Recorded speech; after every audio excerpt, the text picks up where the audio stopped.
नमस्कार, आप देख रहे हैं SPN 9 न्यूज और मैं हूं आपके साथ मनीष कुमार सैनी। दिल्ली में जनवरी फरवरी के अंदर विधानसभा चुनाव होने वाले हैं और ऐसे में उससे पहले अरविंद केजरीवाल को शुक्रवार को जमानत मिलने के बाद दिल्ली की आम आदमी पार्टी में जश्न का माहौल देखा गया और ऐसे में भारतीय जनता पार्टी को एक बड़ा झटका लगता हुआ नजर आया। अब सवाल ये उठने लगे हैं कि दिल्ली के अंदर होने वाले विधानसभा चुनाव में आम आदमी पार्टी क्या अरविंद केजरीवाल के चेहरे पर ही चुनाव लड़ती हुई नजर आएगी या फिर सीएम चेहरा बदलती हुई नजर आएगी। और हाल ही में जिस तरह से अरविंद केजरीवाल ने अपने 2 दिन बाद इस्तीफा देने का ऐलान किया है, तो उससे भी कहीं ना कहीं आम आदमी पार्टी के साथ साथ भारतीय जनता पार्टी और कांग्रेस के अंदर सियासी हलचल मचती हुई नजर आ रही है। और ऐसे में अब ये रणनीति आम आदमी पार्टी की किस और यहाँ पर चुनाव को लेकर जाएगी, ये भी देखना दिलचस्प होगा। लेकिन क्या अब भारतीय जनता पार्टी यहाँ पर दिल्ली के अंदर स्मृति ईरानी को अपना सीएम चेहरा बनाती हुई नजर आएगी? क्योंकि लंबे अरसे से भारतीय जनता पार्टी कोई भी इस बात को लेकर डिसीजन लेती हुई नहीं नजर आई है कि दिल्ली के अंदर आखिर सीएम चेहरा भारतीय जनता पार्टी की तरफ से कौन होगा।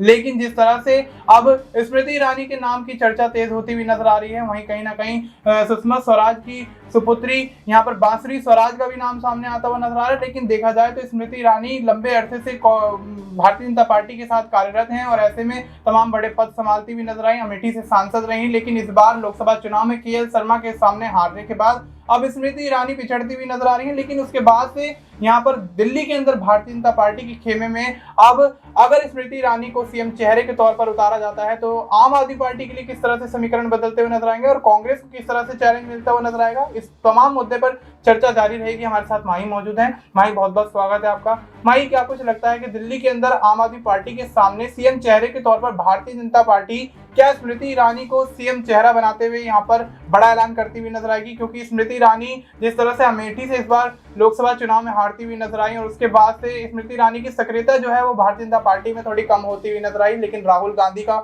उनकी तारीफ करना, उनके पक्ष में बयानबाजी करना, राहुल गांधी ही नहीं KL शर्मा जो कि उनके संसदीय क्षेत्र से चुनाव लड़े और कांग्रेस की तरफ से जीत दर्ज करते हुए नजर आए, तो क्या लगता है कि स्मृति ईरानी के चेहरे पर हाथ आजमाती हुई नजर आएगी भारतीय जनता पार्टी? और यहाँ पर अगर स्मृति ईरानी चुनावी मैदान में उतर जाती है तो भारतीय जनता पार्टी की हित में चुनाव जाता हुआ नजर आएगा? क्या लगता है आपको? जी बिल्कुल, देखिए इसमें कोई दो राय नहीं है। स्मृति ईरानी ने जिस तरीके से राहुल गांधी को अमेठी सीट पर हराया था, उससे ये कहा जा रहा था कि अब स्मृति ईरानी का नाम बहुत बड़ा होने वाला है और अमेठी सीट से वो नहीं हारेंगी। और यही आत्मविश्वास था कि स्मृति ईरानी राहुल गांधी को चैलेंज करते हुए नजर आई और वो चैलेंज राहुल गांधी ने स्वीकार किया और अपने एक प्रत्याशी को मैदान में भी उतार दिया। और वहीं जिस तरीके से माना जा रहा था कि अब ये समीकरण जो बन रहे हैं इस बार के चुनाव के, वो कहीं ना कहीं कांग्रेस के हाथ से फिसलते नजर आएंगे, लेकिन वो पूरा देखिए उल्टा पड़ता हुआ नजर आया। इस बार अखिलेश यादव और कांग्रेस पार्टी बेहद अच्छा प्रदर्शन करते हुए नजर आई। और आपने दिल्ली का जिक्र किया, तो दिल्ली में भी अगर देखा जाए तो स्मृति ईरानी कहीं ना कहीं भारतीय जनता पार्टी के माध्यम से आगे की जा रही हैं।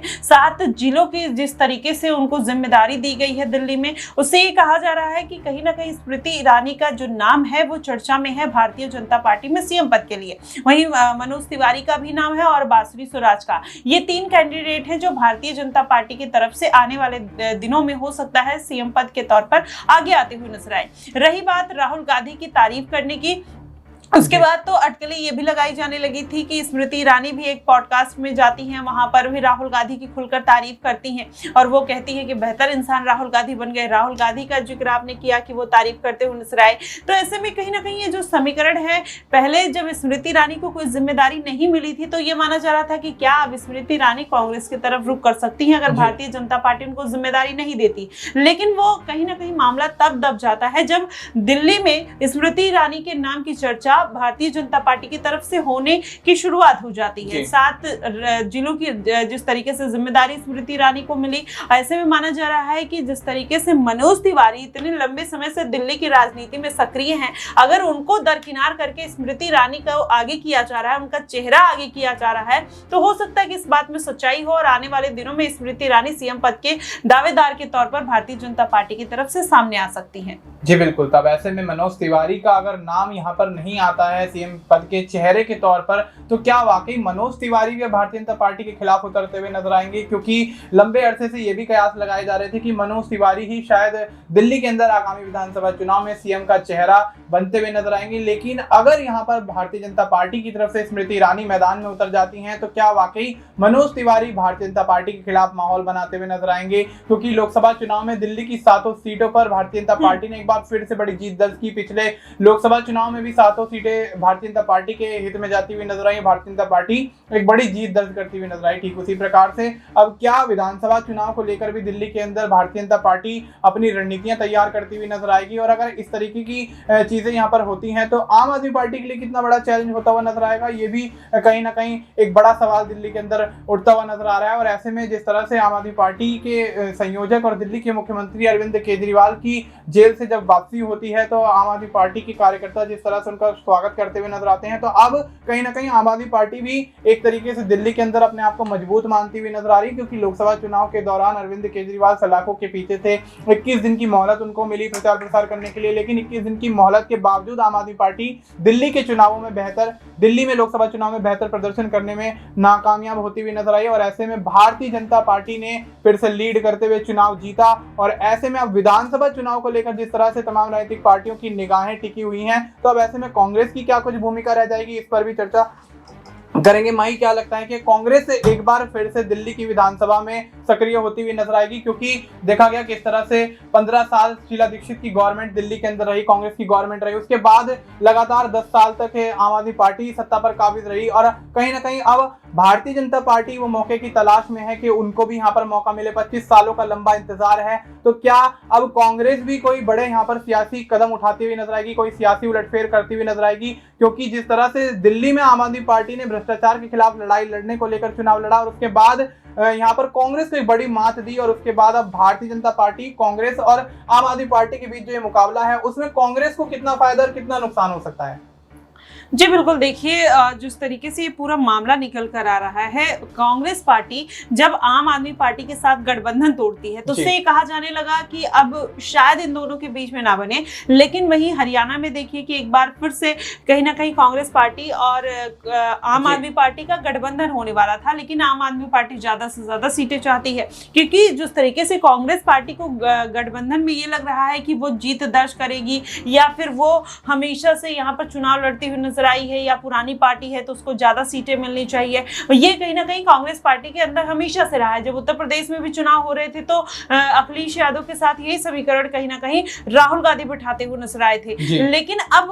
पूरा अगर मामला देखा जाए तो अरविंद केजरीवाल इस बार के विधानसभा चुनाव में कांग्रेस के साथ जाने का कोई रिस्क नहीं लेंगे, क्योंकि देखा आपने लोकसभा चुनाव में किस तरीके की किरकिरी कहीं ना कहीं अरविंद केजरीवाल को होती हुई दिखाई दी। 4 सीटों पर अरविंद केजरीवाल चुनावी मैदान में थे, वहीं 3 सीटों पर कांग्रेस पार्टी थी। अगर 4 सीटों पर अरविंद केजरीवाल नहीं जीत पाए, लेकिन जो 3 सीटें थी, हो सकता है अरविंद केजरीवाल वहां पर अपनी पकड़ बना सकते थे, सीटें जीत सकते थे। तो शायद अब कहीं ना कहीं आम आदमी पार्टी को यह समझ आ गया है कि गठबंधन करने से कोई फायदा नहीं है, और अगर आम आदमी पार्टी गठबंधन नहीं करती है तो फिर कहीं ना कहीं मजबूरी बन जाएगी कांग्रेस पार्टी का अकेले ही चुनावी मैदान में उतरना। और अगर वहीं साथ में देखा जाए तो भारतीय जनता पार्टी को अगर कोई मात दे सकता है तो वो है कांग्रेस पार्टी। अगर कांग्रेस पार्टी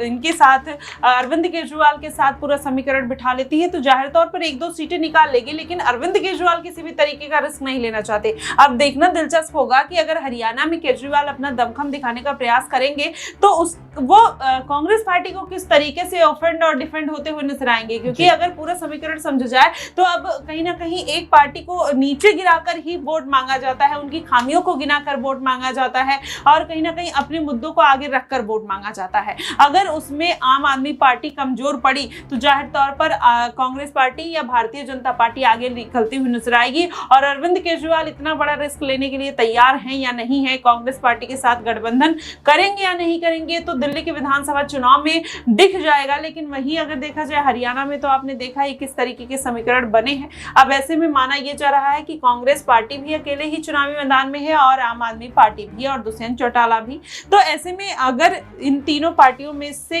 कोई पार्टी ज्यादा सीटें लेकर आती है और कुछ पार्टियां कम सीट लेकर आती हैं, तो हो सकता है बाद में इंडिया गठबंधन की तरह एक अलायंस बनता हुआ हरियाणा में नजर आए कि भारतीय जनता पार्टी को मात देने की। लेकिन अभी फिलहाल ऐसी कोई स्थिति बनती हुई नहीं नजर आ रही है। जी बिल्कुल। तो अब ऐसे में हरियाणा के अंदर जो सियासी हलचल तेज होती हुई नजर आ रही है, आम आदमी पार्टी के संयोजक अरविंद केजरीवाल जमानत पर बाहर आते हुए नजर आ रहे हैं और यहाँ पर जिस तरीके से उनको जमानत मिली उसके बाद यहाँ पर जिस तरह से एक्टिव होते हुए नजर आ रहे हैं राजनीति में दोबारा से, तो क्या अब यहाँ पर सवाल उठते हैं कि क्या अब आम आदमी पार्टी एक बार फिर से दिल्ली के अंदर वापसी करती हुई नजर आएगी, दिल्ली के अंदर एक बार फिर से सरकार बनाती हुई नजर आएगी। जिस तरह से यहाँ पर